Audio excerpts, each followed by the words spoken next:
cerita kemarin pemeriksaan di Kapolda Sumatera Selatan ya. Seperti apa mungkin? Jadi gini, aku pertama kali datang itu udah ada mungkin 30 media atau apa di depan, terus minta wawancara. Aku bilang belum dulu, aku pikir cepat ya. Aku datang jadi dari bersama penegak hukum ya, PH maksudnya kuasa hukum, jam 10 pagi, selesainya itu jam 12 malam. Gini, awal dipanggil aku kan nggak datang, terus habis itu aku datang yang kedua, aku nggak nyangka jadi tersangka terus langsung naik kasusnya. Ini sebenarnya ini kaget banget sih, aku kayak nggak dikasih kesempatan, tiba-tiba langsung tersangka, jadi itu masuk alot di dalam. Awalnya seperti apa sih Kak? Hingga akhirnya dipanggil pihak Polda. Jadi awal kasus itu kan yang waktu viral makan sesuatu yang diharapkan itu di netizen rame gitu, dan setelah 1 bulan kemudian tuh aku nggak tahu kalau aku mendapatkan panggilan polisi gitu. Aku pikir orang yang mau lapor ini nggak bener-bener sampai kasusnya jalan banget gitu loh, atau dia lagi sebel ormasnya atau gimana, pikirku tuh nggak panjang lah intinya. Nah setelah kemudian habis lebaran itu aku dapat panggilan di tanggal 18. Di tanggal 18 itu, setelah itu aku kan dekat lebaran ya, pikir tuh aduh ini sulit nih, apalagi kondisi kesehatanku memang nggak bagus, aku nggak datang tuh. Terus ada salah satu media dari daerah sana yang kayak agak sedikit memaksa, lu nggak datang gitu kan. Aku bilang aku sakit, kalau memang nggak sabar pelapor ya udah bayarin tiket. Pinternya si pelapor ini, kemudian omongan aku tuh langsung dikasih penyidik, marah lah penyidik, kira kayak aku meremehkan hukum, makanya langsung naik tersangka saat itu. Nah akhirnya dia ngasih kesempatan untuk datang yang kedua kali. Itu sempat komunikasi Kak dengan pelapornya ini? Sempat sih, tapi kayaknya alot susah sih, karena dia katanya nggak mau ada perdamaian seperti itu. Mungkin perasaan Indonesia ada rasa takut atau gimana jadi tersangka ini? Hanya orang munafik yang nggak takut. Cuman aku di sini tuh dibilang takut banget nggak, cuman kayak harus tidak menyesali. Sebenarnya gini, pengacara aku sempat gini, kamu kalau memang sakit kita tunda dulu karena kita tuh tahu kamu bakal ditahan. Dia udah bilang kayak gitu. Aku nggak tahu gimana, mungkin namanya pengacara dia punya link atau apa di Polda gitu kan. Terus aku bilang aku nggak mau, aku secara, kalau laki-laki mungkin gentleman ya, aku secara betina men aku harus datang. Dan kemudian aku datang, aku bilang gini, kuasa Tuhan tuh adalah segala-galanya, yang penting aku menceritakan, aku tidak berniat untuk menghina gitu. Nah setelah aku kesana itu aku ditanya beberapa hal yang nanti mungkin aku bisa cerita ke kalian. Tapi aku sempat yang namanya aksesorisku ini sempat dilepas. Jadi mereka tuh sudah kayak campur nakut-nakutin juga, dan yang kemudian tuh aku tuh agak depresi karena aku sempat semalam tidur di sana, tapi bukan di tahanan. Di kantor polisi tuh ada spring bed, aku tidur di sana, yang aku tuh malam tuh kayak langsung kayak terbayang, karena dia udah bilang kalau di tahanan kamu tidak akan bisa menggunakan sabun dari sediain, hanya bisa menggunakan kaos, tidak boleh menggunakan aksesoris, dan tidak boleh membawa uang, tidak boleh membawa handphone. Segitu takutnya tuh di imajinasiku tuh, jadi langsung kambuh lah. Dari situ aku dilarikan ke UGD kayak gitu. Padahal mereka belum nahan aku, cuma ngasih clue.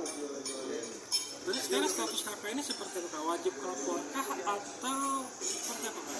Kalau aku sih sekarang tuh misalnya ada tahanan itu kan ada tersangka tidak ditahan. Jadi aku tersangka tidak ditahan, namun aku wajib lapor melalui virtual kayak call kayak gitu loh, video call seperti itu. Wajib lapor berapa kali seminggu? Kalau wajib lapornya itu seminggu kayaknya 2 kali atau sekali kita video call langsung sama Pak Direknya di sana.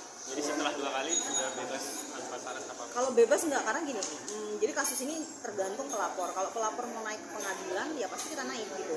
Cuman kita sudah pernah punya itikat baik gitu, karena gini, saya kan manusia biasa ya. Biasanya kalau ustadz yang mengetahui agama harusnya memberikan kesempatan, oh si Lina ini manusia biasa yang salah. Tapi kalau ustadznya juga meminta damainya besar, nominalnya itu aku nggak bisa, ada pilihan beberapa sih.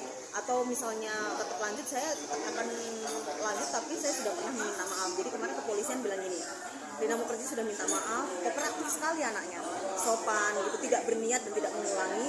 Jadi polisi sendiri bilang ya diusahakan nanti ya kalau bisa kita atur mediasi sama si pelapor, itu adalah salah satu ya. Tapi kalau masih sama pihak kepolisian diatur mediasi ternyata mereka tetap tidak mau, ya saya mengikuti proses sampai ke pengadilan, yang nggak tahu kapan ya, karena berkasnya kan harus lengkap.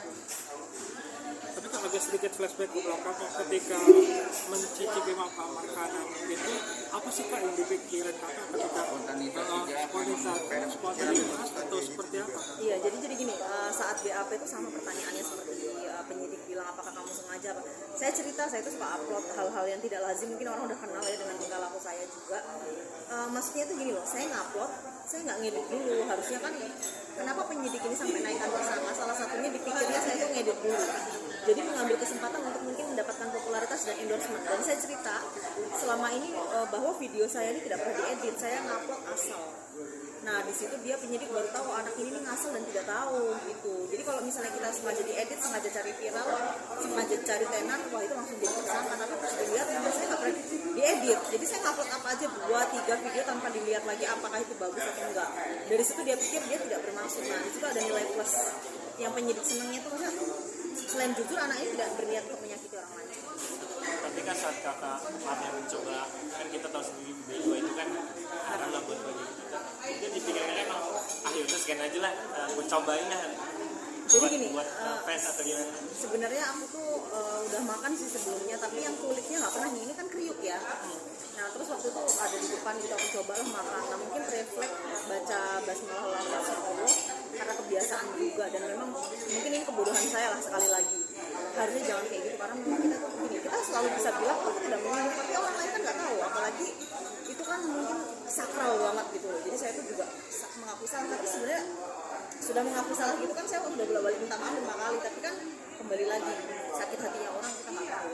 Mungkin membuat para netizen dan yang lain itu dengan mulai cap basmah itulah yang membuat hujan pada marah murka itu. Ya benar-benar. Dari situlah kak. Tapi ada konten kreator lain juga sama loh menggunakan kayak gitu, tapi ya nasibnya naas gitu.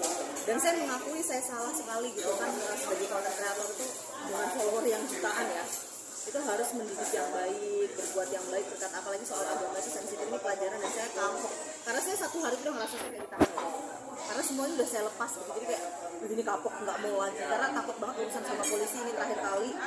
Terus terang depresi berat sampai sekarang lambungku suka kayak sakit gitu loh. Tapi setelah terlepas dari kita makan halal atau nggak halal, emang setiap makan kita emang harus belajar bismillah gitu. Iya sebenarnya benar kata rekan media, kalau menggunakan bismillah itu sebuah kebiasaan. Tapi maksud aku gini, ke depan mungkin BAB ini kan sensitif di kita gitu. Jadi aku lebih harus berpikir orang tuh bisa nggak suka loh, tuh tahu haram orang nggak suka. Jadi sensitif orang beda. Kayak misalnya kita minum alkohol gitu, mungkin nggak sesensitif makanan ini gitu. Ada timbul pertanyaan nggak kalau emang nggak bisa baca bismillah, baca apa kalau kita makan hal-hal kayak gitu? Sebenarnya pro kontra loh, yang bela saya juga banyak banget. Itu adalah salah satu masukan untuk kepolisian juga. Maksudnya si Lina ini kan salah, tapi kenapa hukumannya lebih dari korupsi juga? Dan maksudnya dia muslim, dia bisa aja keceplosan. Nah itu yang membuat sampai detik ini saya bisa, penyidik itu kasih kesempatan aku tuh kayak tahanan luar lah bahasanya. Karena dari pernyataan-pernyataan ini banyak netizen juga yang mungkin kan orang kan kritis, netizen ya sekarang itu orang bisa mengkritik apa segala macam. Kalau dia muslim ya itu salah, dia refleks.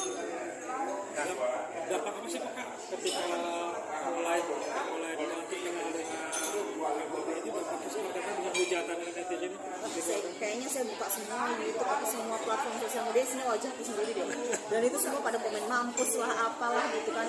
Sebenarnya saya kalau dihujat nggak masalah loh, bukan itu sih, tapi lebih kayak sanksi sosial tuh besar kalau urusan hukum sih.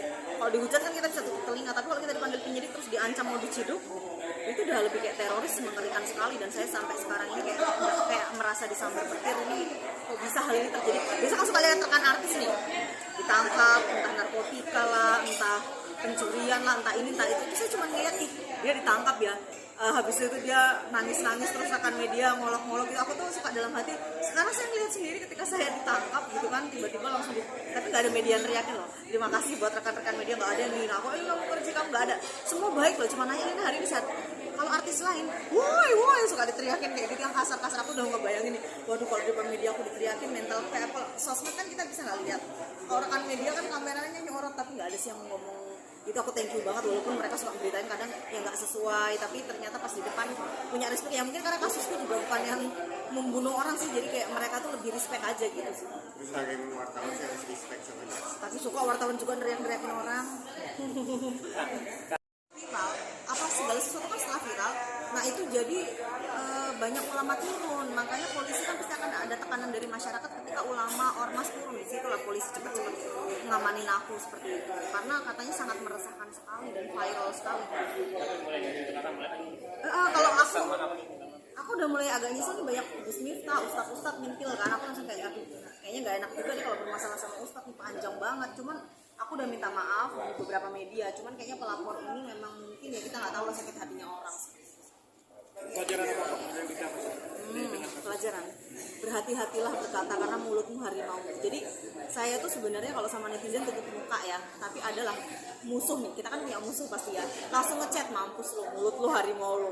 Jadi kalau musuh kita yang gituin kita tuh kan kita rasa wah dia seneng nih kalau kita digituin. Jadi kita harus menjaga supaya musuh kita tidak punya celah untuk jatuhin kita.